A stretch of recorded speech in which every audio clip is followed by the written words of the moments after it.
Happy to the holidays! This time we'll be talking about Opbot DV8, the Overenthusiastic Surgeon. So get your ship, grab your crew, and select easy mode because you're not a little bitch like I am.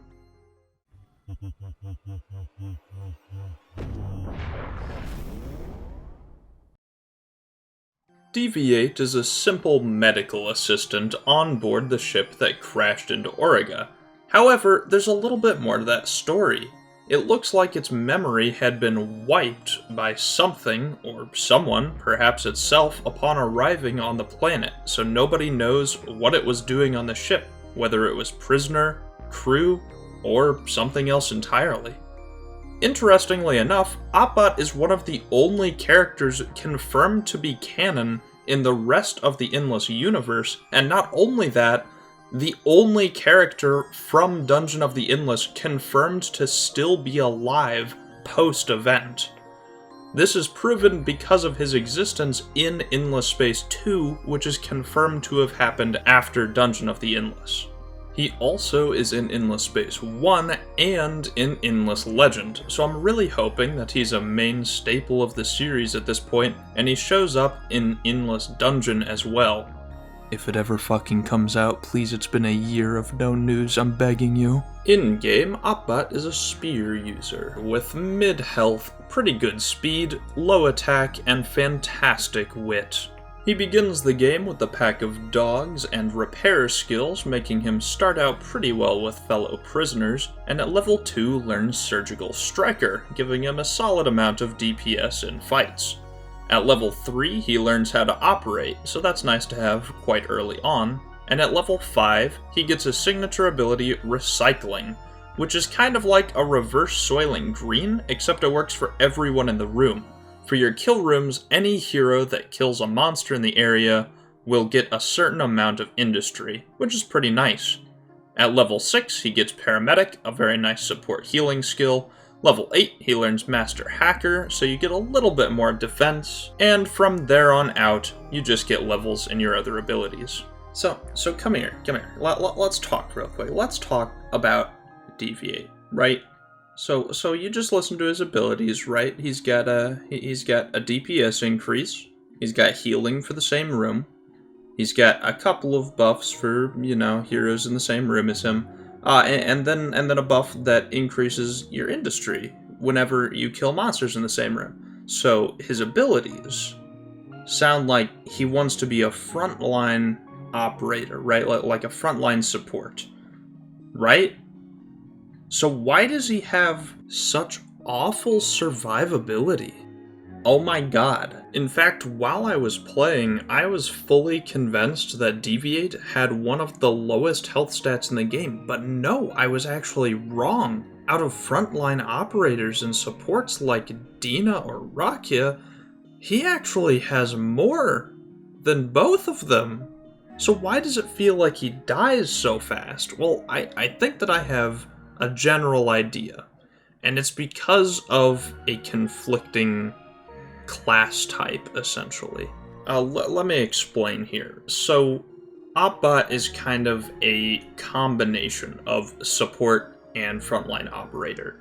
For example, Dina is primarily a support, and she also just so happens to be able to operate, giving her the ability to be a frontline operator. She is primarily there to heal your heroes with placebo, heal herself, and boost attack damage in the room, but she can also operate. That's just a nice little bonus. And Rakia is primarily a frontline operator that can boost the damage of other modules in the room as well as dealing AoE, with a secondary in support just because she boosts the damage of those frontline modules and makes them better for your team. Opbot is almost a perfect 50-50. And I think that really hurts him.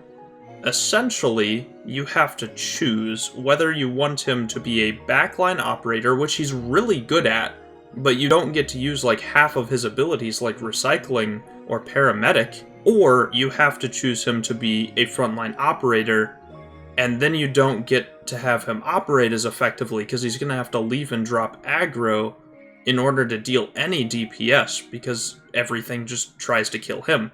Dina has some built-in regeneration that gives her more tankiness. Rakia has massive AoE and the ability to boost the damage of modules to kill monsters faster. Opbot has a little of both, but to the point that both become so worthless the entire time I had him, I was just wishing I had one of the other two. I wished the entire time I was playing Opbot that I just had Dina or Rakia instead. Like, I don't think he's that good. His survivability also isn't helped by the fact that he's one of the only support units that's melee, putting him right in the way of danger. Since his only real healing comes from an activated ability, he's constantly low on health, and I wish that I could rate him better, but I really don't think he's that good. I've looked around on a couple of character tier lists from players who are significantly better than me, and they put him relatively high, usually above Dina, but I would really just rather have anyone besides Opbot on my team. The only thing that I would use him for is a backline operator, and then you're not getting the full use out of his kit. I would rather have Josh at that point, or Rakia for a frontline. I just don't think he's that good, sadly.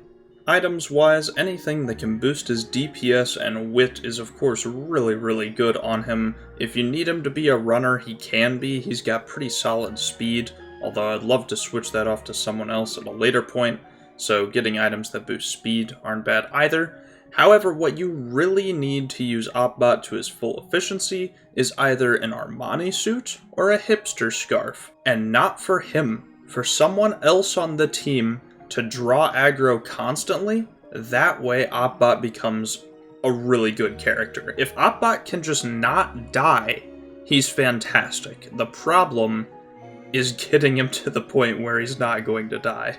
All in all, I think that even though Opbot has a horribly conflicted identity, he still can be incredibly good in the right situations. If there's one word I had to describe this character, it's situational. And that situation is not being in danger of dying on the front lines. My name is Mason, easy mode is too hard, and never forget that the difference between a surgeon and a butcher is precision.